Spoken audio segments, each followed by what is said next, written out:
Hey everyone, Shabba Gamer here, and welcome back to another episode of our WWE 2K16 Universe Mode. Now, I know this episode is very late, but I'm really struggling to keep up with this upload schedule at the moment.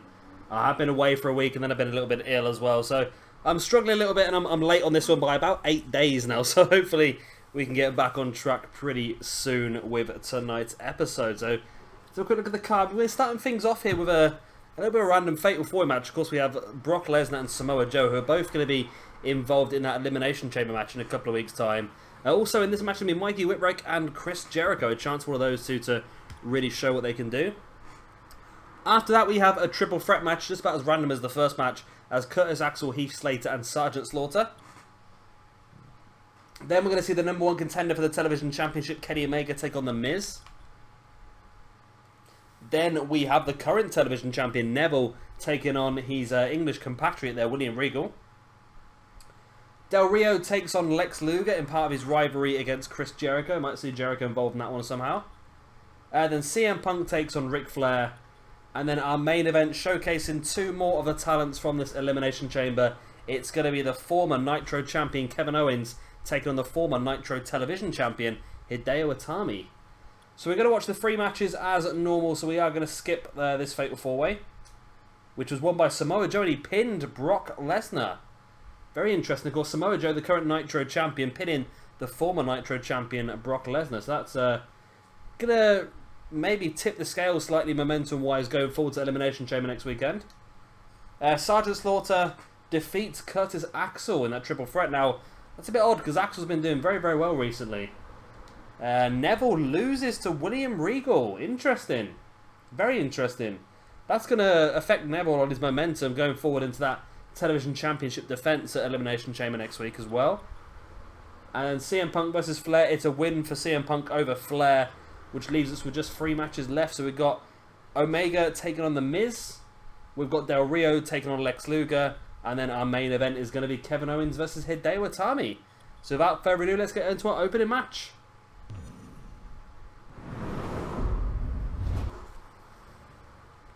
And here is the opening match. It is going to be Kenny Omega taking on Mike the Miz Mizanin.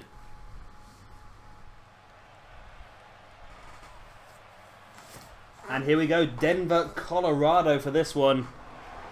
Kenny Omega getting his first real championship feud. It'll be interesting to see if he can pull it off. I'm looking forward to Omega versus Neville actually at the Elimination Chamber. It's going to be pretty damn good. Now, I'm a little bit worried at the moment because they have released some more details on WWE 2K17, and one of the things they have already released is that there is going to be a special edition of the game for $100, which is going to be bloody expensive.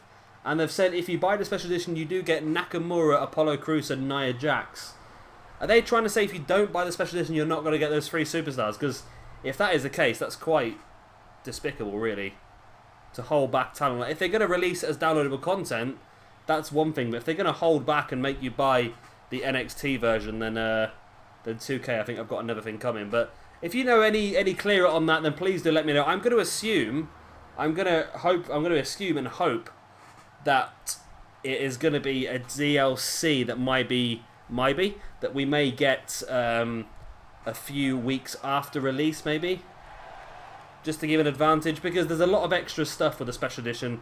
You do get a Finn Balor figure, and you get a signed Nakamura picture, and you get the game and all these other bits and bobs. You get some extra stuff to help you up at the beginning of the My Career mode and stuff like that as well. So I'm hoping these extra 3 superstars are not just going to be exclusive, because if I miss out on Shinsuke Nakamura as a playable character, I'm going to be absolutely gutted. And I'll tell you one thing, I don't really want to pay $100 for a version of a game, because I've got a hell of a lot of games being released towards the end of this year, and I mean a hell of a lot. I've got £900 currently on order with Amazon on games and virtual reality for the PS4 and all that sort of stuff, so I don't want to have to add another $100 onto that. Of course, I've already got 2K17 pre-order to get Goldberg, and I'm just hoping that we are going to get Nakamura and all sorts as well as. That's going to be a big part of it. And interesting, of course, SmackDown is live as of tomorrow night / in the UK Wednesday morning because of how late it's on.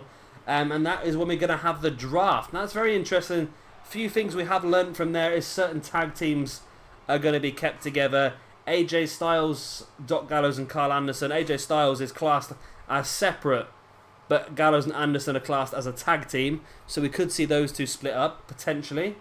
Kalisto and Sin Cara are being shown as separate names on that list as well, which is interesting. So we could see a few things. It assumes me. I'm assuming by looking at the list of the people that are available for the draft that WWE themselves have released, it looks like they have split the Lucha Dragons up. With Kalisto and Sin Cara being on separate, being both on the singles roster and not down as a tag team, I think we'll definitely see those two split. And they have also announced that 6 people from NXT will get moved up. Now, I'm going to hazard a pretty convincing guess that one of them is going to be Finn Balor, and 2 more are going to be American Alpha. That leaves us with 3 more people. Now, there's a lot of different possibilities it could be. A few people have said Samoa Joe, Shinsuke Nakamura, Austin Aries, which I don't think is going to be the case. Austin Aries is locked in a storyline against Cien Almas, whatever his name is, for the next takeover. Of course, Nakamura and Samoa Joe are locked into the next takeover. I would be surprised if those guys moved up. I'd be happy, don't get me wrong, I'd be very happy, but I would be surprised. I've got a feeling it's going to end up being Bayley. I think it's definitely going to be one of them. That makes it 4.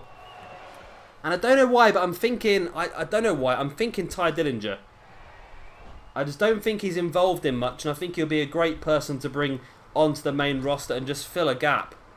Just make up the numbers somewhere, and I think he'll probably get over as well. So I've got a feeling Ty Dillinger could be involved. And that leaves one more space, which could end up being another female, because they've only got 10 women on the roster at the moment, and they are going to be split across 2 shows. One name that has been banded around quite a bit recently is Carmella, which would make sense, because then she can join up with Enzo and Cass as well, and that would make it 6. So it's interesting. Let me know what you think in the comment section below. Who do you think are going to be the 6 NXT names to move into the main roster? Of course, we are going to find out in about 48 hours' time. I'm so looking forward to that. I love the draft. I love having the 2 separate brands as well. I think it's the best thing WWE have done in a very, very long time, splitting the brands back up. And it's only going to make them stronger, I think. And it's going to make things a lot better for them, because they will be able to reduce the workload on some of these guys, which hopefully should reduce the injuries as well. And it means that SmackDown finally is going to be a good show. I've not watched SmackDown in years because it's just become absolutely dire. But now, if they're going to have a full roster of top stars, then I think I'll definitely watch SmackDown. Now, one other thing that was mentioned in this draft thing, I don't know if you've seen it or not, but they've said Raw is sticking to 3 hours, SmackDown is staying at 2 hours. So during the draft, for every 2 picks that SmackDown get, Raw are going to get 3. So at the end of the draft, Raw are going to end up with a few extra names on their roster. And I think it's going to allow a lot more scope for NXT guys to move up as well. And I think it's such a great thing as well, splitting the roster, because it means that a lot of people are going to get more chance. Because we're not going to be stuck watching Roman Reigns on both Raw and SmackDown, and Cena on both Raw and SmackDown. The guys that dominate the majority of the TV, now we're going to get to see everyone once a week. Nobody's going to get overused. We're not going to get bored of anyone. And it's going to give opportunities for other people to move up and get that sort of exposure on the main screen that they don't often get. Great jawbreaker there by Kenny Omega. I just realised I've not spoken at all about this match so far, and we're a good sort of 5 or 6 minutes in already. But that's what I like to do. I like to go off on a tangent and obviously have a discussion with you guys if I can, and just try and add a little bit more interest into some of these videos. I am looking now, of course, because 2K16 is coming to an end in the next sort of 2 or 3 months.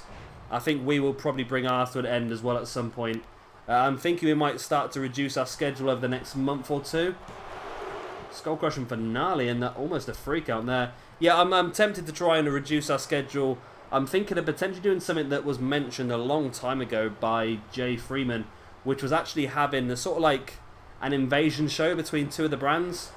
So maybe Raw versus SmackDown and Nitro versus Thunder, and the winning brand from the night will become the dominant brand, and the 2 rosters will merge. We could definitely do that. Miz there with a pin after the Skull Crushing finale, and it's only a 2 count on Kenny Omega. So yeah, I think we'll probably do something along them sort of lines. Maybe after Elimination Chamber going into Battleground in a month's time, we can have that first sort of merging pay-per-view, and then the pay-per-view after that, a couple of weeks later, we'll do that again. Then we'll probably reduce to about 2 episodes a week rather than the 4, just to try and not overdo it and get ready for 2K17. Like I said, I've got a lot of extra games being released towards the end of this year, and I want to try and do a lot more playthroughs. There's a Michinoku driver there by Omega, and that is enough for the 3 count over The Miz, and a great win here for Kenny Omega. He's taken the momentum forward. Of course, Neville lost that match earlier on against William Regal. Omega picks up a fantastic victory, and that's just going to make him stronger and going to make him a lot more confident going into that match next week at Elimination Chamber against Neville for that television championship. We could see Omega holding his first belt. Great dragon suplex there earlier on in the match, and I must admit, Miz never looked like he was ever... Well, there was a couple of opportunities, of course.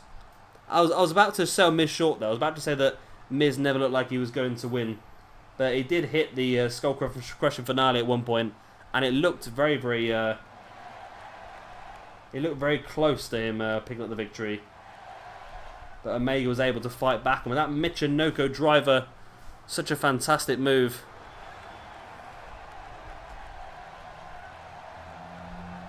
There is the Skull Crushing finale.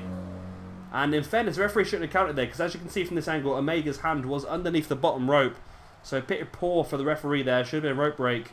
And there's that Michinoku driver into the pin. And it's a great victory here for Kenny Omega. One of my favourite wrestlers, Kenny Omega, and I'm hoping one day we'll see him in the WWE. Not sure if we will or not, because he seems to be burning some bridges with WWE every now and again. He likes to put out a few anti-WWE tweets and stuff like that. But we'll wait and see what happens. I'm hoping we do. And there we go. That's what I said about Kenny Omega. He's gained an extra momentum boost and an extra hot streak, which puts him up to 2 of each, which is really going to put him in great stead going forward against Neville next week. The Miz does have a momentum boost from a previous feud match he's had, but still not enough to get him through here against Kenny Omega. And here is match number 2. It's going to be Alberto Del Rio, or Alberto El Patron, taking on Lex Luger.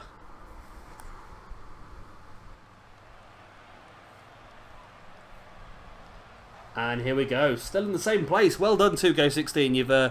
You've managed to pull it off a little bit there. You don't often pull it off very well.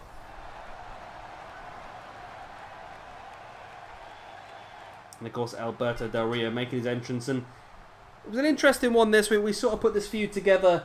For me, it just sort of made sense because both Del Rio and Jericho, both parts of this roster, not really had a lot of exposure so far. So good to see them both getting onto the card a bit more. And with the Elimination Chamber taking up 6 of our main talents here on Nitro, it freed up the space for these 2 guys. Of course, it's difficult to be on the Nitro roster when you've got Samoa Joe, Brock Lesnar, you've got Hideo Itami, Kevin Owens, you've got Neville, you've got Samoa Joe as well. I'm probably missing some others. You've got some cracking names on there.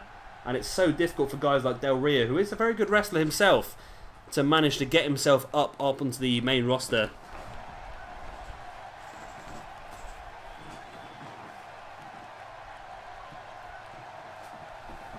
And it'd be interesting to see just what Del Rio can do here this evening against Lex Luger.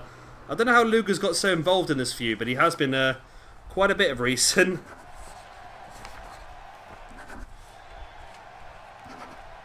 And there he is, Lex Luger. I'm looking forward to seeing what the rest of the roster is going to be like for 2K17. It looks like they are going to be going with a Lesnar theme to the game, so probably a Lesnar showcase. So if you look back at Lesnar's career, I know I've mentioned in the past maybe Hardcore Holly as a potential person being involved in the game. See, if it is a Lesnar one, then you'd think that Goldberg would be involved, but still,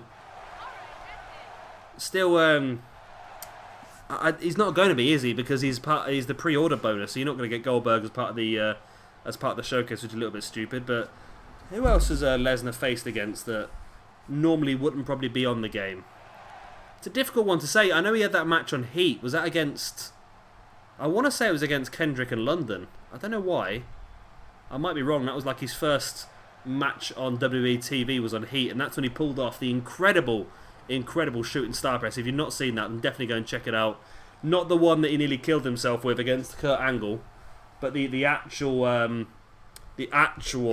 shooting star press he hit. I can't remember who it was against. I know it was on Heat. I'm sure it was. So definitely check that out. But yeah, I can't think who else that Lesnar would be involved with them, really. Obviously, he's had big things with a Big Show and The Undertaker, which both of those guys will be on the game anyway. No questions about that.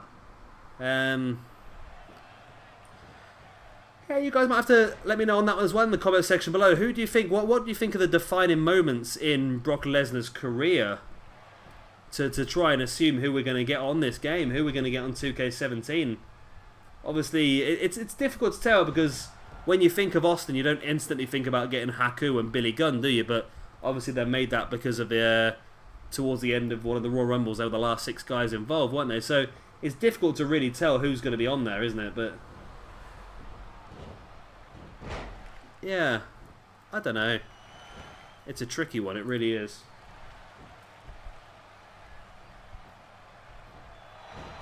And I wonder if they'll do it as something else as well, because of course on 2K16 they had 3 separate showcases, did they?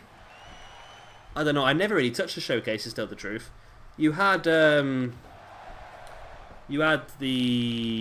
what were they? The Austin showcase. There was going to be a Hogan one, weren't there? But that was changed for the Hall of Fame showcase because of the whole Hogan situation. And then you had the... Was it an NXT? No, it wasn't an NXT showcase, was there? I can't remember the other one was. I'm sure there was another one. So it'd be interesting to see what else they do.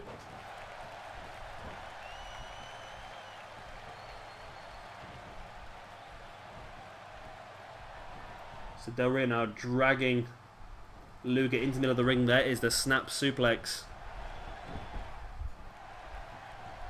And now the reverse dragon sleeper by Del Rio as well. But Luger's feet were underneath the ropes and referee making Luger break it straight away.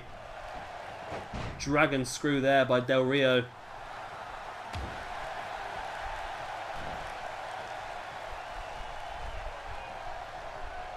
And now Del Rio taking some control in this match. Great belly-to-belly suplex. Taking a man the size of Luger down like that is pretty impressive.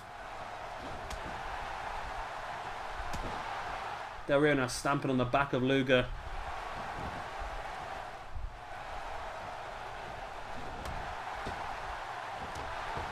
Del Rio, big right hands into the front chancery. Now brings Luger into the middle of the ring. There's an arm breaker, great move. Of course, Del Rio does like to utilize that cross armbar as a finisher maneuver. So an arm breaker like that is a very, very good move for him. And that's going to be the interesting thing about that match at Elimination Chamber, of course. Jericho likes to use the Walls of Jericho. Del Rio likes to use the armbar. If they still had the match rules screen in the game, backstabber there by Del Rio as well. They still had the match rules thing in the game. I would have done an ultimate submission match, but evidently 2K decided that we weren't worthy enough to leave such a important aspect into the game.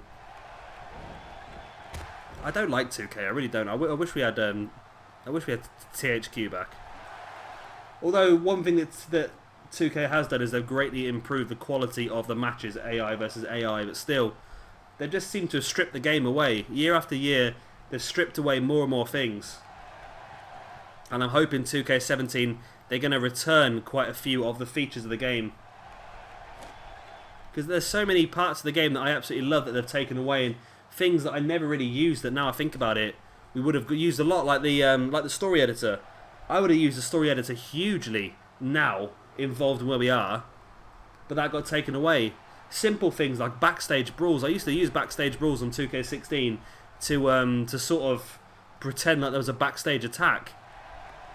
And even simple things like starting a match with unlimited finishes, I can't seem to do that anymore either. There's simple things that I could use just to cut a video together to make it look impressive, but they just seem to have taken it all away, and it's a little bit disappointing, it really is. And I'm hoping with 2K17, like I said, they've had a couple of years now to develop 2K17, and I'm hoping they really are going to take it to the next level, because just making a bigger roster doesn't make people happy. You need to have the features to use these wrestlers in. Luger looks quite desperate after getting that 2 count. Another big belly-to-belly slam this time by Del Rio. Dragging Luger into the middle of the ring. Drops into the pin. He's got his feet up on the ropes as well. One. Referee doesn't see it.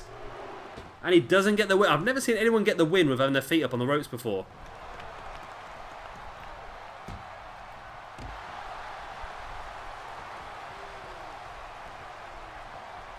Luger catches Del Rio from behind. Waiting for that backdrop, but Del Rio reversed it into a crossbody essentially. Drop kick to the back of the head of Lex Luger. And now what's Del Rio got planned? Del Rio moving very laboured. Looks like he has a few problems with his legs potentially.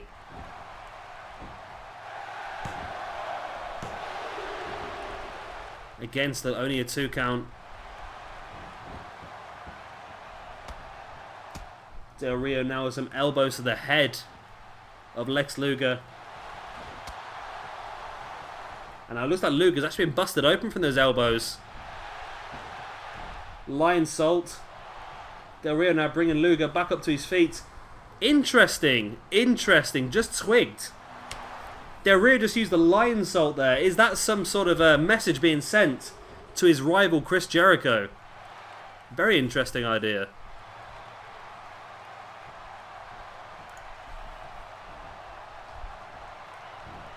Del Rio now sending Luger.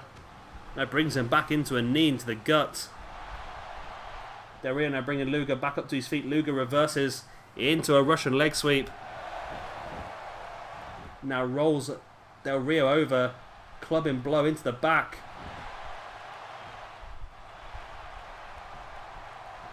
What has Luger got planned here? Looks to be slowing the match down slightly. Yes, he does. Just twisting that head of Del Rio.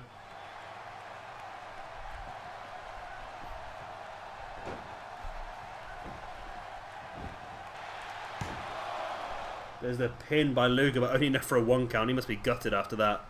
Luger's really struggling. Energy depleted. Bleeding from the forehead, which is going to make you lose even more energy. And now Del Rio kicking out after a 1 count. What is Luger going for here? It's a bit high impact by the looks of it.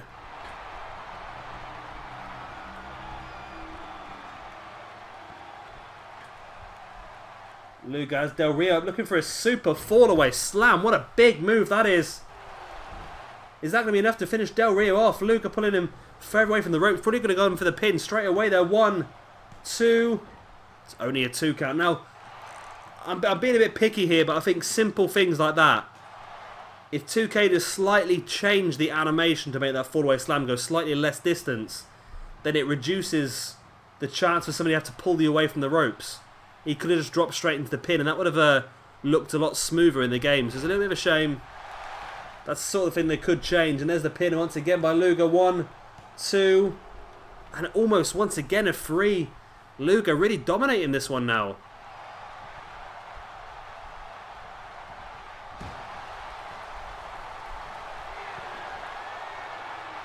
Luger now taking Del Rio up onto his shoulders, using the torture rack submission hold, as the referee has a quick discussion with the anus of Lex Luger. Luger drops into the pin once again. Is this going to be enough now? Surely. And again, Del Rio kicks out.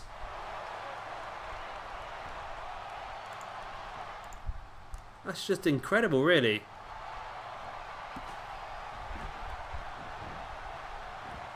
Luger now Russian leg sweep on Del Rio, really taking it down hard to him.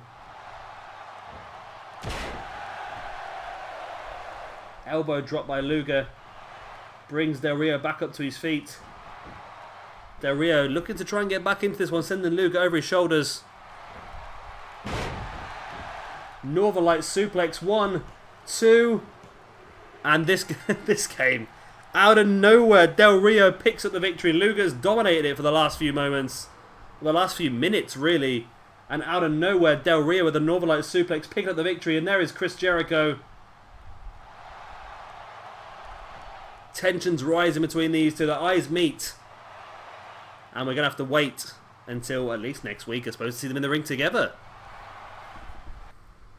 And there we go. Alberto Del Rio has gained himself a hot streak because of that victory, which is pretty good. Luger, not really done anything about that at all, though. So it's looking good for Luger. It's looking good for Del Rio, should I say. And that hot streak is going to help him next week against Chris Jericho. And here's our main event here this evening. Two guys that will be in the Elimination Chamber next weekend. Kevin Owens versus Hideo Itami. Can we make it a trifecta? We can. We've stayed in Denver, Colorado for the entire 3 matches. Wow, we've done well here. We've done very, very well. Kevin Owens, one man who I sincerely hope, especially with the draft split, is going to be holding gold in the next 12 months. Surely, I want to say gold, I don't mean IC, I don't mean US. I mean World Heavyweight or WWE. Which I'm assuming they are going to bring the other one back. They're going to bring back the World Heavyweight Championship, I would imagine. I do believe they have stopped referring to Dean Ambrose's championship as the WWE World Heavyweight Championship now. It's just been referred to as the WWE Championship. So I found it sound a bit funny. I've got the hiccups here. I always seem to get hiccups during these videos. Oh, God. Whew. It's because I've drunk a few beers. I always seem to be drinking beers when I record these.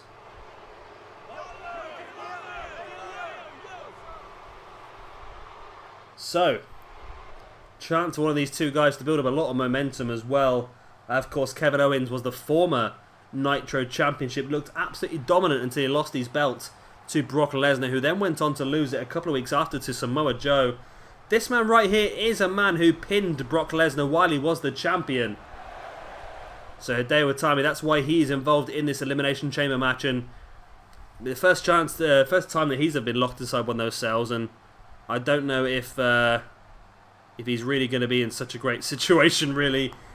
This man here, Hideo Itami, is going to be locked inside a massive metal cage with Brock Lesnar, Samoa Joe, Kevin Owens,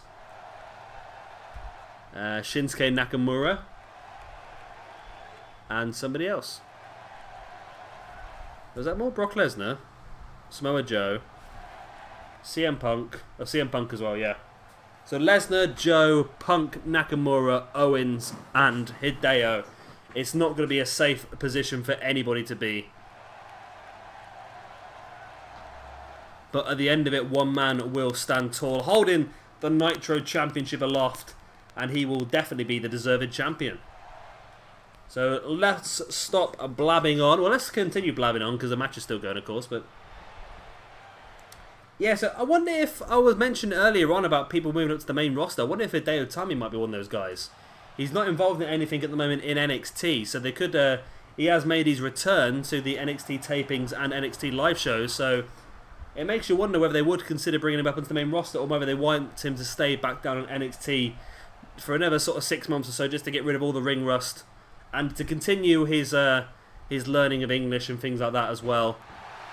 It's an interesting one to see exactly who it could be. I think people are going to be disappointed as such. I'm going to say that Finn Balor, Bayley, American Alpha, those four, for me, are going to be a given.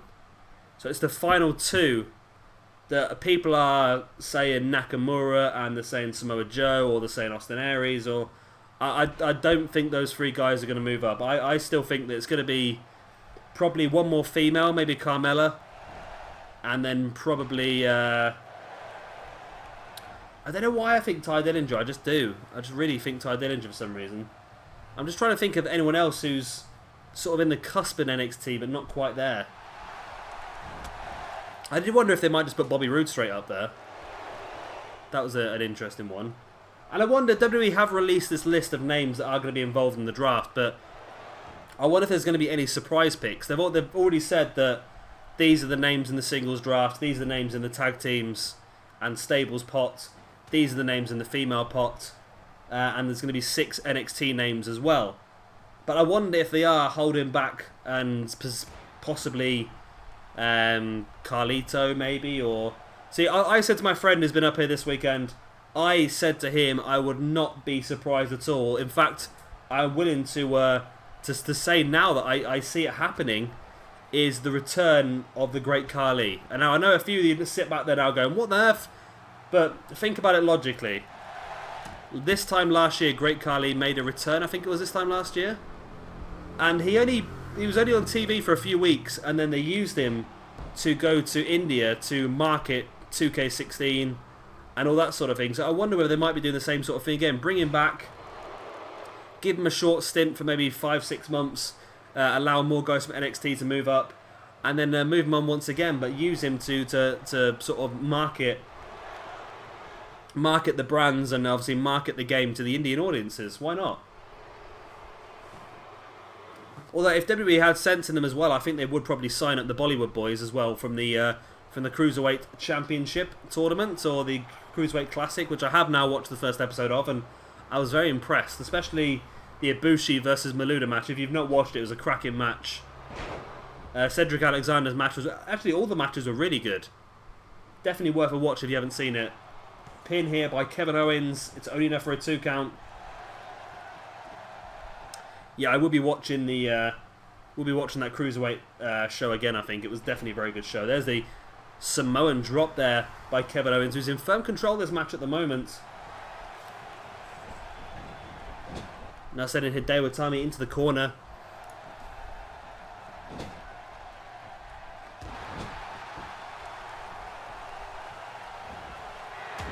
Cannonball in the corner there by Kevin Owens.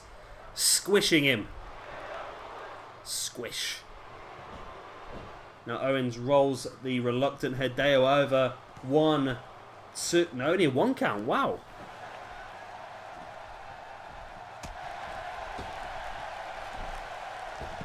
And now Hideo just dropping the big man over the top row, crash into the ground.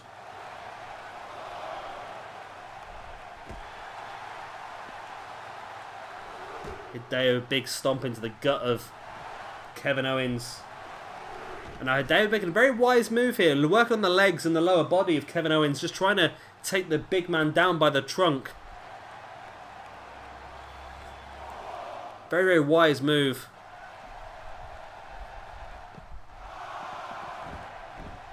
Hideo slides back into the ring, not looking to win this by count out there, breaks the referee's count now, both guys back in the ring. Owens has Hideo, again puts him up against the ropes, is what he was looking for earlier, and... Oh, what is Kevin Owens looking for now? The big man looking to fly, no, Hideo is back up and forearm to Kevin Owens, hops over the rope, and now Hideo... So Hideo's taking the top of the announce table. Is he looking to send some sort of message here to Kevin Owens? It's surprising that Hideo would go this way, and obviously it's not worked out too well for him as Kevin Owens catches him straight away in a gutbuster.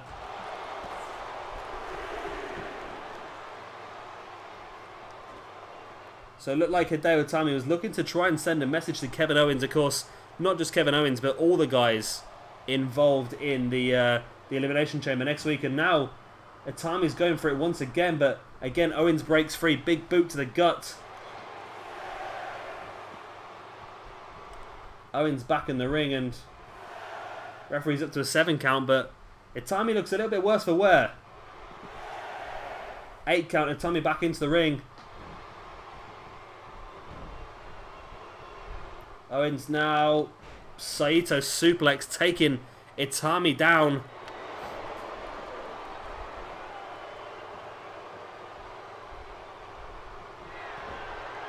Owens now taking Itami up onto his shoulders. What's he looking for here? Did he just do that?